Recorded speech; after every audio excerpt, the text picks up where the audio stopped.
Hi there, I'm David Blatner, president of CreativePro Network, and this is the CreativePro Podcast. This is where design professionals like you can come and learn about professional development and all kinds of cool stuff that will keep you on the cutting edge of design.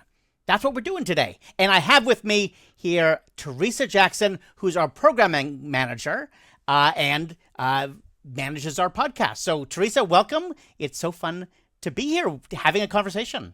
Welcome, David. I invited you. Thank you for kicking us off. You're right. I appreciate that so much.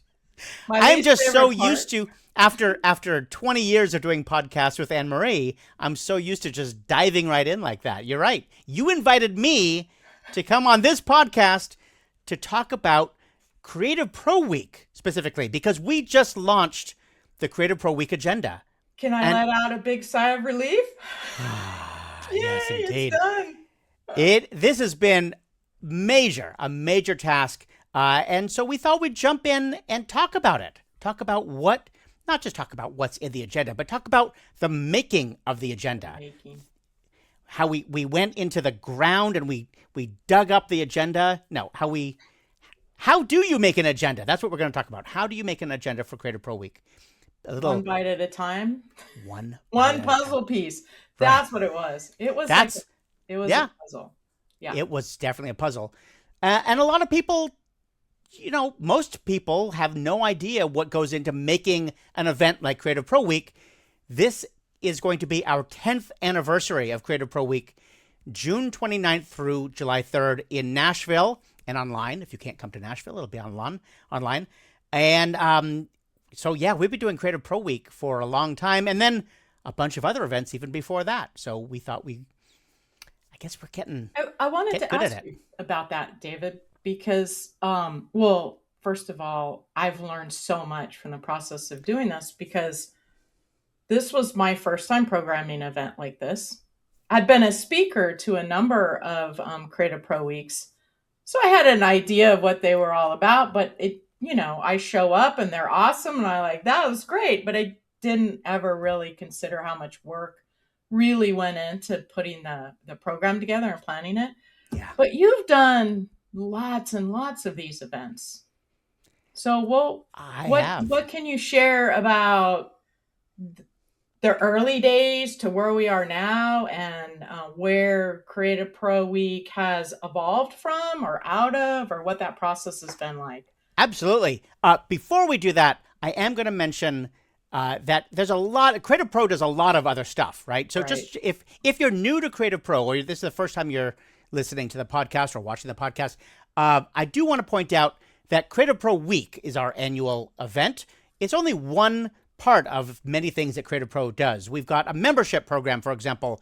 Membership is you get access to Creative Pro magazine and lots of downloadable templates and all kinds of stuff, all kinds of resources to help you thrive in your career. So if you're interested in Creative Pro membership, we're going to have a link in the show notes, or you could just go to creativepro.com, click on the little membership thing and learn more about that. And if you do want to sign up to be a member, use the discount code PODCAST. It's a podcast. So use PODCAST and you'll get $15 off that membership. So that is one thing. So we do the membership and we do a bunch of other events as well. We'll talk about those in a little bit. And then we do Creative Pro Week. And you're right. I have been doing events and event programming a very, very long time. In the early 90s, I think it was 92 or 93, we launched, I was in an office space with some other guys who had launched a PageMaker conference, if you can imagine that. What? What's that? Way back when, the PageMaker, it's called Thunder Lizard Productions, and Thunder Lizard was launched in the same office space that we were all sharing at the time. And they said, okay, PageMaker, that's pretty cool. Hey, David, you know a lot about this little program called Quark Express. I'm like, yeah, I was a kid, but that was my happy place, was Quark Express. And I had recently written a book about Quark Express. So they said, why don't you do the programming for our Quark Express conference? So this was like 92, 93. Wow. And so I was like, I've never done that before. And I was kind of in the same boat that you've been in. Like, how do you program a multi-day, multi-track event with speakers from all over the world to talk about a product like that? And in some ways, I'm going to tell you, it hasn't changed. The process hasn't changed. Except back then, I think I was actually like writing on index cards and Post-it notes and moving them around. So maybe it's changed a little bit, but not that much. So I did Quark Express. We did the very first Photoshop conference ever in San Francisco. I think that was 94. And then the years went by, and all of a sudden, here we are, CreativePro. It's like fast forward to CreativePro doing events. And the process is ultimately the same, because it all comes down to how do you find the best people who are the most passionate about topics that are really going to help people thrive. Mm-hmm. Right? Really, because it's about the audience, right? It's about the audience. I'm looking for speakers who want to connect and help the audience, not to show off whatever it is they know. Oh my gosh. That is like one of the most important things. And a lot of people don't realize that because they're used to going to events. There's a lot of events out there. I don't need to name names. There's a lot of events out there that are all about the speakers showing up and showing off. Look at my beautiful art. Look at this cool thing that I did. Look how cool and I'm like, we don't need that. Nobody needs that. What people need is, how do you do it? How to. And so CreativePro is always about how to do the thing yourself. So if I'm on stage, you're right, it's not about me. Excuse me. It's about how to help you do cool stuff. Have a drink of that boba. Yeah. David. 100%. I try to meet with, we have a lot of speakers at CreativePro Week that have been year after year. So we know who they are, and we're excited. They're our friends, and we want to see them there. Yep. And then we have, every year we want to bring in new speakers. So I always meet, for everybody that's new, I met with them online and spent some time talking with them, because I wanted to get a feel for what gets them excited. And if they get themselves excited, then they're not the right person, right? If they're excited about what they have to give and share, then they're the right person. Exactly. When people are excited about something, we always want to know, what are you passionate about teaching? Not just about for yourself, but what do you love teaching? If you were to sit down at a table with a friend who was into what you're doing, what do you mostly want to show them? Check out this amazing thing. That's what we want people on stage talking about. And so I love that you're having these conversations and you're really getting to know the presenters in that intimate way, in that direct way, to understand what do they care about. That's so important to what we're doing. I have such the benefit of technology. In the 90s, you weren't able to just jump on a Zoom call and meet somebody and feel like you're in the same room with them, right? How'd you do that? There are a lot of phone calls. CompuServe. Remember CompuServe? We would write a lot of emails pre-internet. It was a different time for sure. I just want to say, so a lot of people don't realize that CreativePro Week developed out of some other events that we did. I mentioned that we did other events, but we were doing several events 10 plus years ago called like the InDesign Conference and PepCon. PepCon was our big one. PepCon was the Print and E-Publishing Conference. And also the PSAI, which was all about Photoshop and Illustrator. And in 2016-ish, we said, 2017, I guess, was the first year, we said, let's gather all of those events up and make it into one thing, CreativePro Week. We're going to cover InDesign, Photoshop, Illustrator, and also let's get into some other stuff as well, other design, Acrobat. I don't think we hadn't started PowerPoint yet at that point. We are doing that now. But that was called Click. That was in Click. That was 2018, actually. We started Click, which was all about presentation design. And so we rolled all of that into CreativePro Week. And it was, it became, in some ways, a bigger challenge. It's always harder to talk about because you have to make decisions, right? We can only have so many InDesign sessions, so many Photoshop sessions, and so on. all within a single week. But just one quick thing I wanted to say about the earlier days, that PepCon, because PepCon, if you'll forgive me the nostalgia, PepCon, Anne-Marie Concepcion and I started PepCon with the help of Marcy Eversole, who's still our events director, back in 2010. And we had a very clear vision for what we wanted. What we wanted for PepCon was to bring all of our friends together to talk about cool stuff and not lose money. That's really what it came down to. It hasn't changed, has it? It's still about bringing our friends together to talk about cool stuff. Except now the friends are not just the other speakers. They're hundreds of audience members from all over the world. There's new friends, all the new people we bring in every year to talk about new topics. It's always new, but it's still all about bringing a group of friends together to talk about cool stuff. Did you have any arguments about content? Because you and Anne-Marie, were you programming it together? And did you think, but we need to have this content? And did Anne-Marie sometimes not be in alignment with that? Or did you work pretty well together on that? We worked really well together. Honestly, it's very similar to the way that you and I worked together on Creative Pro Week this year. I mean, you were building the structure of this thing. You were doing the heavy lifting. I'm going to give you all the kudos for doing the heavy lifting of getting this thing put together. But still, you and I would jump on a call and would say, so what about this? And what about that? And then we would just discuss it. It becomes this ongoing discussion. How many InDesign sessions do we want? How many Photoshop? Oh, wait, what about this session, which is about Photoshop and InDesign working together? Does that count? I love the way that you built the system of these tables of how many of each different sessions have we done in the past and how many do we want to do this year. Mm-hmm. There's a real structure to it that a lot of people don't realize, that we need to find a balance. Structure. Yeah.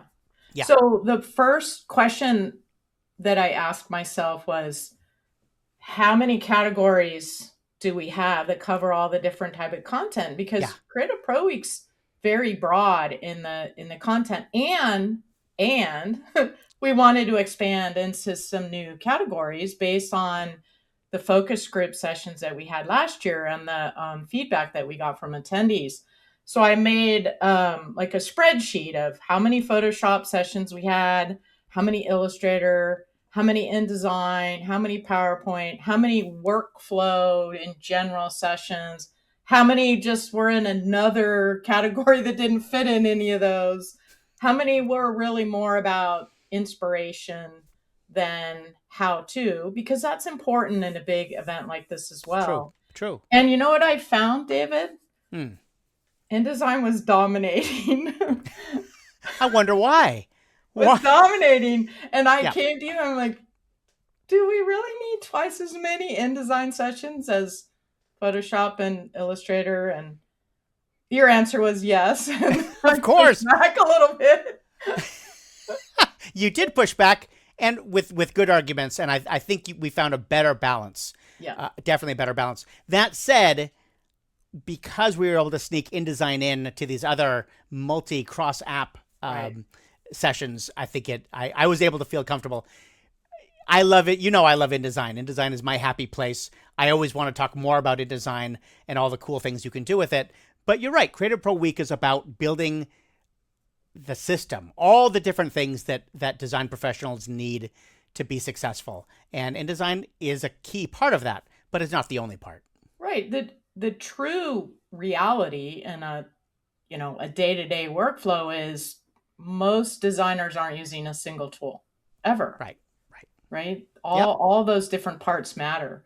So I feel really good about the balance that we created. I kept saying, I really want a diversity of content and presenters, the style of their presentation, the kind of work that they do, what they focus on, just try and be as broad as possible. And what I discovered right away is we didn't have enough, there wasn't enough slots for everything that I hope to get on the agenda.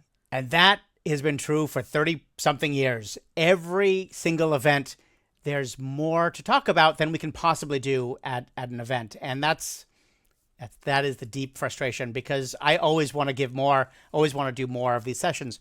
Now, we should probably point out that, like, where do these sessions come from? Mm-hmm. Because some of them you would just thought up, or I thought up, but most of them were suggested by someone, Mm-hmm. right? Because we put out a call for presenters, a call for speakers. That, by the way, is open year round. If you're listening to this and you're like, wow, I really want to speak at this event, what do I do? The first thing you should do is just submit your idea using a form. We have a form on creativepro.com, and we'll put a link in the show notes for you to get to it. And you just fill it in. Here's my background. Here's what I do. Here's what I am passionate about. Here's what I love teaching, what I love sharing. And then, Theresa, you started going through all of those, right? That long list goes into an Airtable. Yeah. We have an Airtable database of all that stuff. And it's great to have that database. I get emails too. And if you're listening and you're a wannabe speaker, the database it's not going to get lost if you send it to me in an email. Yes. I know. This is track of it. People have been doing that for years. They're like, I emailed you. Why didn't I hear back? I'm like, have you seen my inbox? Yeah. Yeah. Put it in it. Just fill out the form. It won't get lost there. But Airtable is awesome because I can tag things and organize it. And I have sessions that we have run in the past that were really good and really successful, and we probably want to revisit them at some point. So those are held onto in a category so that I could, when I'm looking for ideas and trying to fill holes in events, I can look at those past sessions we did. We can elaborate or build off of those sessions. So yeah, the database for that content is the best. We will put that link in the show notes. And if you're, and then the next thing I'll do is I like to meet with potential speakers. I like to have conversations with them. Mm-hmm. And find out, what are you passionate about? What is it? What does it get you excited? So a lot of the sessions in Creative Pro Week came from those submissions, but maybe not even 50%, because you and I did a lot of brainstorming on what did we thought about the focus groups and the feedback that we got and the goals that we set, that Creative Pro set for this year for growth, the content areas we want to grow into. And then I went out looking for speakers for that content as well. So it's a little everything, trying to put it together. But even when you and I are coming up with some other topic, often we'll still go back to that database and say, who could do this? Right. Who is the right person for this? And we'll say, oh, wait a minute, so-and-so said this. This session is kind of adjacent. Yep. Could they move over here? And then you'll have a conversation with them. And they'll say, "Oh yeah, okay, yeah, let's shift over there." Having that conversation, that discussion, that almost compromise is really key to getting just the right sessions. One of the most important things, I guess I should say, one of the most important pieces of information that people don't realize about putting on a show, especially a Creative Pro show, is because we're so how-to focused, we're really aiming to find things that are going to help people thrive in their work. Yep. Most of our attendees are coming from small to extremely large companies. Most of these people are there because they're trying to get their work done more efficiently, be more productive. So oftentimes people will pitch a session that they are passionate about, that they care a lot about, but frankly, it's about fine art or something which Lightroom. Lightroom that's an interesting side. I was going to say more like Fresco, where which is cool, amazing, but it's not going to help people get their work done. Our people get their work done. Our audience get their work done. You and I don't always agree on this topic, and it's fun to banter about it because, first of all, I'll say, being on the other side of this, I have so much more appreciation and understanding of programming content that the audience needs, knowing who our attendees are and knowing what they need to do their job better. That is really the first question. When we're looking at the session by session, we're asking ourselves this question: is this the content that our attendees need in their day-to-day work? And I don't honestly for sure know that I always know the answer to that, right? Because everybody has different workflows and they're using different tools and they're doing just different kinds of creative work. But there's a core set of content that applies to everybody. And then there's the stuff on the fringes, like I say, I mean, I don't even like to think of Lightroom as on the fringe, but you and I have this conversation that, well, this isn't a photography event. Our attendees aren't photographers, right? They're art directors and designers. Well, a lot of them are photographers, but that's not what they do for their job. That's not how they're paid. You know, a lot of them, for example, we do photo walks at the event. We do all kinds of stuff. People love taking pictures and they want them to be excellent, but that's not how they're making their job, how they're making their money. Yeah. But they probably, not even probably, they are working with images. Right. In their work, their day-to-day work. So whether they capture that image, sometimes they're capturing their own images for their creative work. So I do think that knowing how to make an image look good is important for every whether you're doing video or publications or whatever. Absolutely. So yep. No, Lightroom. That's why I laughed about Lightroom, because you and I have had so many conversations about this. Yeah. Lightroom is one of those apps where a lot more pro designers, graphic designers, should know this app, should have it on their machine. There's all kinds of things you can do with it as a designer, not as a photographer. Right. That's one which, honestly, it's just hard to get people to get excited about. It's hard to get the designers to come to that session. We've done them for years. We've done a lot of Lightroom sessions, and there's just not enough people who get excited about them. And that's what I've really learned from this, is that we may know that this is content that's important. Right. We may feel really strongly about it, but if the attendees aren't asking for it, and we have a limited number of slots in the agenda, it's kind of difficult to fill it with something that's so hard. They don't want. Hard. Absolutely. And, you know, and then sometimes we just go out on a branch, a leap. We stretch into new areas, new ideas, because we have no idea what is going to catch on. And some of those are real surprises. It's exciting. That this year.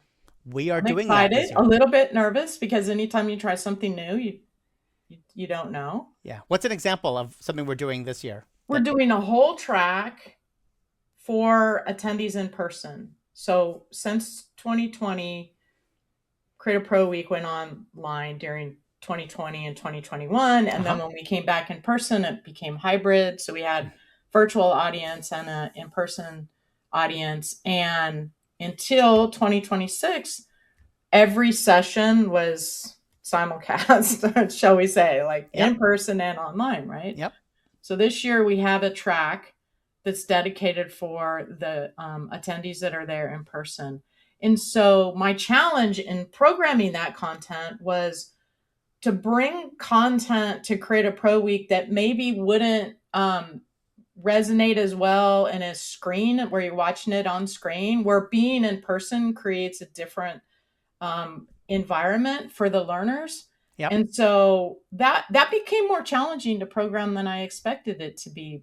But it's exciting because it's an opportunity to teach in a different way, a little bit different way, more hands-on, more engagement with the audience. We should probably say why we did that fourth track, that why we took the fourth track and made it in person only.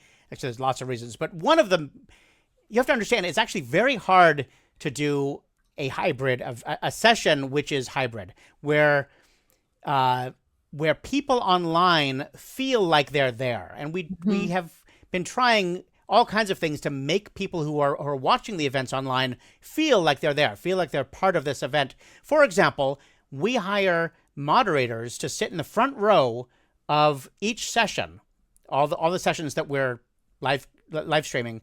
We have moderators there who are the representative of the people online.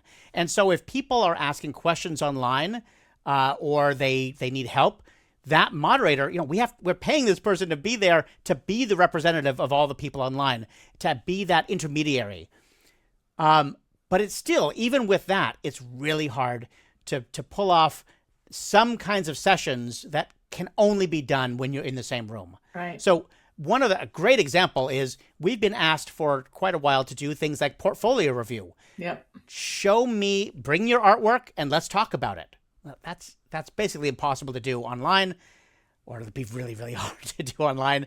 But you're going to be doing that with Nigel, right? Yeah, Nigel and I met this morning to talk about how we want that to run and what it's going to look like. And I'm so excited. We have lots of ideas.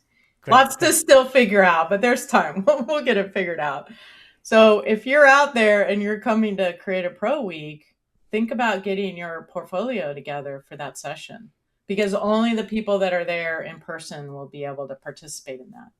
We've got some other ones in that fourth track. Nolan Hames is going to be doing a thing, which I cannot wait for this. Basically taking paper, things that you can do with your own hands, taking paper products and turning them into magically turning them into things that you could use not just for fun, but could actually do for your company. I don't know. It's an interesting idea, so we'll see how that plays out. There's some Kara Plichinish is going to be doing a couple sessions that are more craft based, right? Mm-hmm. Both of her sessions, yeah. One the Photoshop hand lettering session, and the other one is more of the crafts. She's done these sessions in the past where she has shared her crafts just in a slideshow, but now she's going to actually get to bring it into the room because it'll be in person. Yep. So super excited by that. We're doing a podcast there as well. Really excited by that.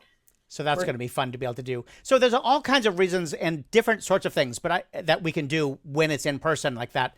But you're right. It was a real challenge to figure out how do we thread that needle.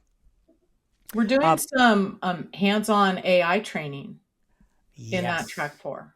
I'm really curious to see how that plays out as well. A lot of the AI, obviously designers need to be doing more AI. We need to be more comfortable with that technology. And yet some of it it's not just about typing in a prompt. It can be very involved. Mm-hmm. And so Amy Balliot is going to be walking us through a 2-part session on building agents that can actually do work for us. That's going to be fascinating. Absolutely fascinating. What are some other sessions, maybe sessions that you're looking forward to that are going to be both in person and online? The very first session to open the event. I can't wait. Why? Tell us about it. Chris Converse. Well, first of all, Chris is just awesome. Everything he does is amazing. He is like the unicorn, right? He can teach everything. And his session is going to be a little bit of everything.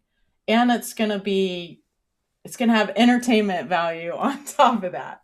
We're calling it CC Mixtape.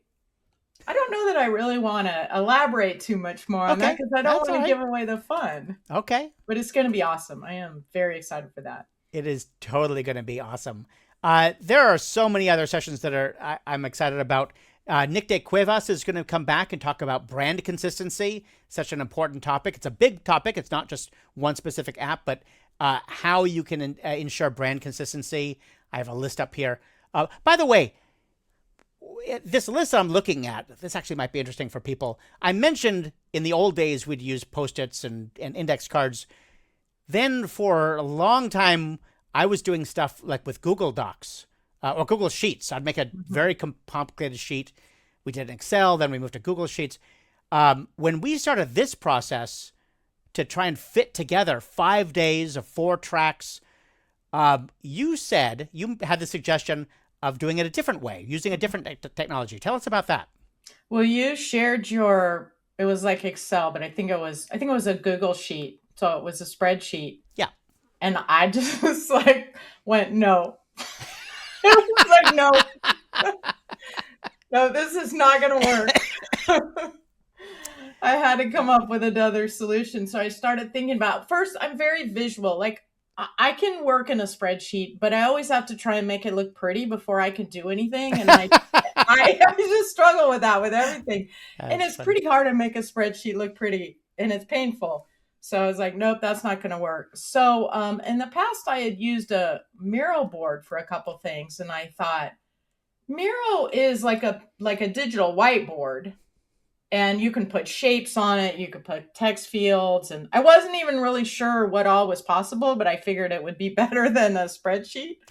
So I started building the weeks. I had a grid that I built out for each week with all the tracks and the times.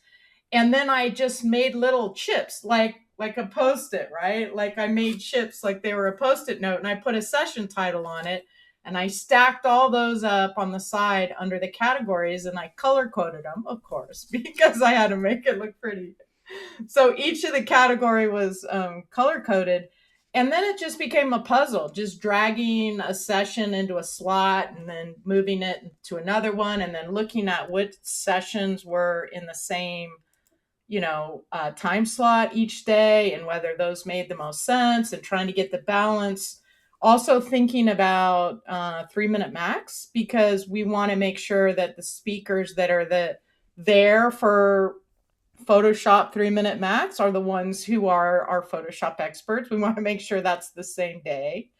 It really was a puzzle, like a very complicated puzzle with all these pieces getting moved around. But Miro made it fun and easy. Not easy, but doable. No, it was a brilliant move, and the ability to color code like you did, the ability to just move these little swatches around to as representatives of the sessions. It's exactly what I always wanted to do in the past, but I didn't know how to do it. I didn't have any tools, or I didn't know the tools to do it, so that's why I was stuck in a spreadsheet. But this is way, way better to be able to, oh, no, I don't like that one. Let's move that over here. Let's swap this over there. It was awesome. Forgot to mention it's collaborative. So I shared the board with you, and we could be in there working at the same time, dragging stuff over. Yeah, what about this? What about that? Let's put this over here. Yes. It's incredible. The ability to work collaboratively like that is huge. And in fact, that is one of the themes that we're bringing into Creative Pro Week as well, because we know that you're working collaboratively as well. Everyone, whether it's Photoshop, InDesign, Illustrator, and so on, you're part of a team typically. Mm-hmm. Even if you're working on outside of the team, you have to contribute to that workflow. So that is a key part of what we're doing at Creative Pro Week as well. Not just how do you get your work done efficiently, productively, and as high quality, but how do you fit into the much larger picture? Right. That's key. That's right. That's key. You mentioned 3 minutes max. I just want to push on that because I realize some people listening or watching may not know about 3 minutes max. It's my favorite part of the entire conference. I mean, it's great. Can you explain how that works? Sure. I do. I want to say that I think 3 minute max is our favorite because we're learning and we're being entertained. It's both. It's a great mix of both, right? Yep. So it's part competition and part tips. Each speaker that presents gets 3 minutes. Exactly. We have a timer running. And before they give their tip, before the timer starts, we draw a name from attendees. So they're playing for the name that they drew. So if they end up being the winner, then the name they drew, the attendee is the winner, and we give a gift away for that. So we do 3 minute max for Photoshop on the first night, and then Illustrator, and then InDesign on Wednesday. And this year we're going to do an AI 3 minute max. So let's hope that we don't crash the internet with that one, right? I don't even know that we would have tried that a few years ago because there was always a bandwidth question. But it seems like that hasn't been an issue in recent years. So I think it's going to cross my fingers. Do you know, actually, a lot of people listening may not realize we actually hire a dedicated internet bandwidth guy to come out and manage our show. So we're constantly tracking. He's sitting in a little room in the back. I didn't know that. Oh, you didn't know that? So no. Ernie, or his team, we've had a couple other people, they manage the internet. My throat's really going out today. They manage the internet for the entire show. And so it's important for all kinds of reasons. So, but this is a type of session where we're going to say, hey, Ernie, we're going to need some bandwidth for that session in there. Yeah. Make sure we have it. And he makes it work. It's great. So we have like 10, maybe 10 presenters come up, and they each get 3 minutes. And there is some definite like ribbing going on between the speakers, like, poking fun or teasing each other. It's good-natured. It's good-natured so competition. much fun. And then we choose the winner by applause, which is, it's a little subjective, but well, no, in the past you've had some kind of a like we've tried a number of things, the applause meter or this, that. Last year, actually, we did a online voting. So you just vote on the app. That's right. That's the most accurate. Yeah. So but it's taking votes from the online audience as well as the in-person attendees, right? That's right. That's again, we're constantly trying to figure out how to get the online people as part of the experience. So now with the online app, we're able to do that. So for a number of years running, Jesus Ramirez won the Photoshop 3-minute max, right? He had like massive bragging rights. So good. It was really irritating the rest of us. Like, he wins every year. Is it because he's good looking? Like, what is it? It's true. This year, so last year, Jesus was not there. Mm-hmm. He wasn't able to make it last year. This year, I'm betting on Jesus, and I'll tell you why. Jesus, I know we're off topic here, but Jesus also has a new baby. And so I feel like not only is he going to have the best tip, but I swear he is going to have a picture of that baby in there, and everyone's just going to fall for it. You can't fight. You can't fight Jesus. I don't know. No, I know. Kara won last year. So she's the reigning champion. She's great. Kara and I were figuring out who's going to host.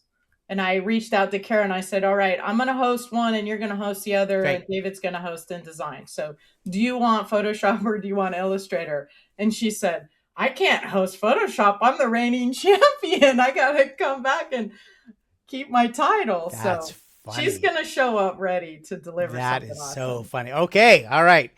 If anyone can beat Jesus, it'll be Kara for sure. I think so. I want to talk a little bit about some other, going back to the agenda topics. I know we need to wrap this up, but I want to talk a little bit about some of the areas that we're pushing out into, some new things, because I'm weirdly excited about them. Things that we have never really been able to do before. One of them, you were talking about how you kept talking to people at the event and in the focus groups and so on about enterprise stuff. Can you talk a little bit about that? Sure. We hear, and this is going back a few years now, we hear from attendees, they're frustrated because some of the content that gets taught, they don't have access to. And sometimes I don't even know why they don't have access. Right. They might not have Creative Cloud libraries. Why don't they have Creative Cloud libraries? AI is becoming a really big issue because in some enterprise accounts, those tools are locked down. So we are bringing an expert, Kevin Stolmeyer is an expert in enterprise accounts, and he's going to lay it all out. This is why you may or may not have these tools, and even better, what do you need to say to your IT department in a nice, pretty please way to get those tools turned on so that you have access to them? Great. That's going to be so valuable. The kind of thing you cannot get anywhere, right? Mm-hmm. You can't get access to that kind of expert who really understands how do you talk to your IT department. I love that. Another area that I'm really excited about, you mentioned stretching out into new areas as well, is Microsoft Word, which is honestly weird that I would be excited about anything involving Microsoft Word. But here's the thing. We live even in a Adobe environment, we still live in a Microsoft world. There is still this environment out there, and designers, I cannot believe that we're still in the 21st century, still saying, I have to make stuff look good in Microsoft products like Word. I've designed all this stuff in InDesign maybe, or Illustrator or Photoshop, but it needs to look good in Word. Yeah. And so I'm really excited that we're going to be talking about that a little bit. Yeah, we have 2 sessions. One's going to focus on the typography. If you haven't spent a lot of time in Word, if you're an InDesign user and you haven't spent a lot of time in Word and you curse Word as soon as you open it, it comes from this. They're basically structured completely different. Microsoft Word is already a container for your text. Before you do anything, there's already a container there for your text. But in design, you have to create a container to put the text in. So that's where it starts, and then it goes from there, and it gets more complicated if you haven't ever used it. So we're going to do one session on that, and then the next session is going to be on creating these layouts. How can you make a really beautiful layout in Word? It is possible. It is possible. So we're going to learn how to do that. I'm super excited that we have 2 sessions on that. And because we've been hearing from our attendees, I have to use Word. Right. I hate it. So we'll be doing plenty with InDesign and Photoshop, PowerPoint, but we have to get into these niche topics as well. Because again, our goal with all of these sessions, our goal is to help you thrive by design in these in your work. You're going to need this sooner or later. It's good in to have your work. It's not tool specific. Right. You're doing work in all these different areas. We're trying to help. Yeah. So Jennifer Parkinson's going to be doing that.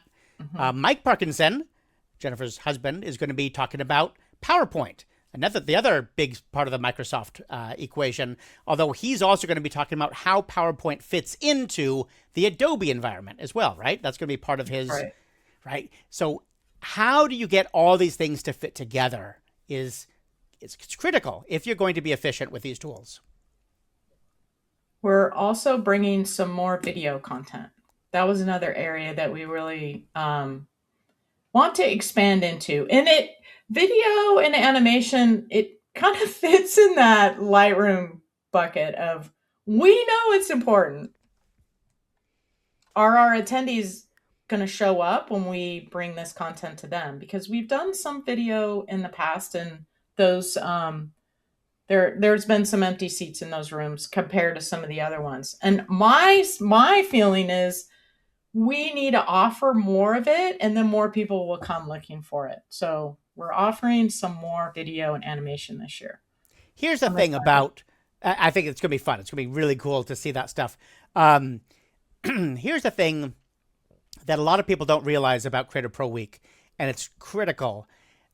You can't do it all. You can't see all these sessions while you're at the conference, but you can see all the sessions because you get access to all the videos for all the sessions on those days. Now, there's a caveat this year that a lot of those sessions in that 4th track, the ones you have to be there in person, some of those are not going to be recorded. It's just the way it is. You got to be there in person. But most of the sessions, you're going to have access to go to watch the videos for a full year. And that's huge value that a lot of people don't realize. They show up at the event, they leave, and we have to say, no, come back. Watch those videos. You can be learning all year long by watching those videos. If you just took one video a week, you could spend the entire week watching those things. It's such a good reminder, David, because I'm sure there's listeners out there right now who were at Creative Pro Week in 2025 that forgot that all that great content that they were going to watch. There's still time. It's still there. There is, Go watch that stuff. Learn.creativepro.com, right? Learn.creativepro.com. That's where you find all those recordings. So they're sitting there waiting for you to sign in and watch them.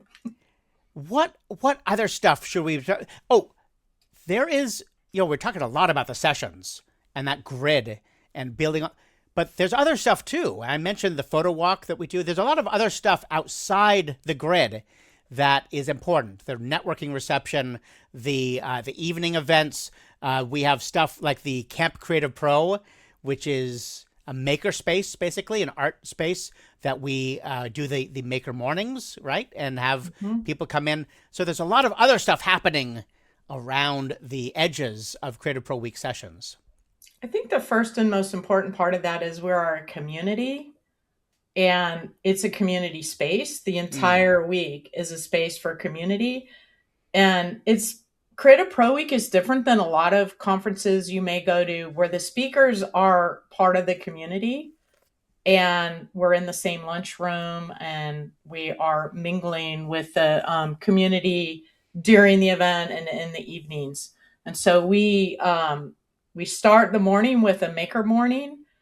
which is sometimes we haven't programmed that out yet. We're not exactly sure what we're going to do, but we will have crafts every morning, something hands-on. Maybe craft isn't the right thing. We had a proposal to do calligraphy. So that's a possible maker morning session that we'll do. And if you have ideas, if you're out there listening and you're like, I want this maker morning, please send it to us. Let us know. Yeah, Let us know. love I love that. For that. Those were so popular last year. We had to bring extra chairs in. We just were blown away by the interest. And then in the evening, well, actually in the early mornings in 2025, we did photo walks, and those were really popular too. We're thinking about doing a night photo walk. I think it'd be cool. Nashville at night. It's going to be awesome. We gotta be out there at nighttime for sure. I want to go back to what you were saying quickly about the community, that it's a community being there. And this goes back to what I was saying earlier about how the goal is to get all of our friends together, right? And there are friends who we've been known, that have been coming to the events for years, and some of them are speakers and some of them are attendees. And then there are the friends that we haven't made yet. All the friends are the people who we don't know you yet, but when you show up, you sit at the lunch table with us, at the breakfast table, you meet us in the hallways, we start chatting. So you're all friends at Creative Pro Week. It really is that kind of community. It's the best community. And we hear that from all the attendees every year. Like, I found where I belong. Yeah. And it's the best time of year. I'm so excited for it. And it's so wonderful having you put this agenda together. I mean, yes, I was involved in helping out, but I really mean it. You just structured this so well this year with the new speakers. We have a lot of new speakers coming in. I counted. We have 10 new speakers, and some of them are past attendees. Yeah. Like Jose Sebedai, who's going to be coming and talking about gradient mesh. Wow. That's going to be mind-blowing. He does these photorealistic Illustrator mesh. It's incredible. Yeah. Michael Mondragon was an attendee last year, and he'll be speaking. Melissa Picone has not spoken at Creative Pro Week before. Amanda Dalton attended a number of them, and she's spoken at online events. Amanda Dalton is also going to be there for the first time. So much fun. I'm so excited that she's going to be there. And Guillermo, right? Guillermo did the Photoshop splash screen, the Toucan, last year. I think it was the 2025 version. Oh, yeah. He's amazing. I can't wait to hear him speak. Yeah. And so he's going to do a couple of sessions, including a hands-on talking about collage. Yeah. It's going to be some good stuff. And then lots of our friends who've been speaking for years. Rob DeWinter and Bart Vanderville is going to be there. Lori Rulin. Michael Flareup was there last year. Is coming back. Can't wait. He is pretty amazing. And Jesus is coming back after a year off, and same with Nikta and Laura Coyle. Laura wasn't there last year, so happy they were able to come back after a year absence. Joel Simmons and Kyle Hamrick. I mean, I'm looking at this list going, I can't wait to hang out again. I know. So it's going to be fun. Anything else that we should talk about with the agenda? I'm all excited now. I was excited. What took you so long? It has been a great process. You know, it takes a long time to pull this together. A lot of people don't realize we start this process of working on the agenda like 9 or 10 months before the show. We didn't start early enough. That was my takeaway. I told you that last week, right? I'm going to start 2027 by September of this year. I think we should just jump in and start working on 2028 now. Let's get her done. And it's funny because it's a podcast, someone is going to be listening to this or watching this in 2028 going, but you're right. So for the record, we're recording this at the beginning of 2026. So if you're watching it, you're late, man. We should talk about all the other events too, David, because one of the reminders that you gave me when I was like, there's too many, I can't fit them all in, David. I don't know what to do. And you said, that's why we have the other events throughout the year. The deep dives. We do these deep dives, and I it's such a good point. So, for example, coming up, we've got the Design and AI Summit. So you mentioned we're doing some AI at Creative Pro Week, but we're going deep. Yep. 2 days in the spring, 2 days in the fall, deep dive into design and AI. We've got the Design and Accessibility event. We're doing some wonderful accessibility things. We didn't even talk about having Dax Castro and Chad Chelius talk about accessibility at Creative Pro Week, but we're doing 4-day deep dive in the fall just on accessibility. So you're right. We can go far deeper. The InDesign conference, we've brought that back online now. Design and marketing. So we have a lot of opportunities to go deep into those other events. And all of those are still available. Check it out at creativepro.com/events.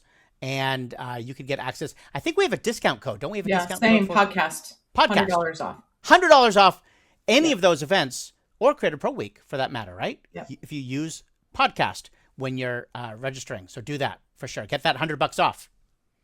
Love that. There's a lot of good stuff coming on. A lot of good stuff coming. So much. It's so much fun, and there's always something else to learn. Oh my gosh. Every event I learn new stuff.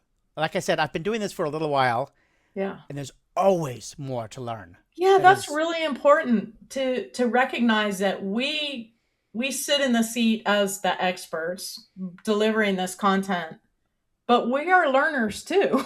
We don't know it all, and we never will. Yeah. And every time that we go to attend an event or a session, we learn something. Every single one, I learn every single one.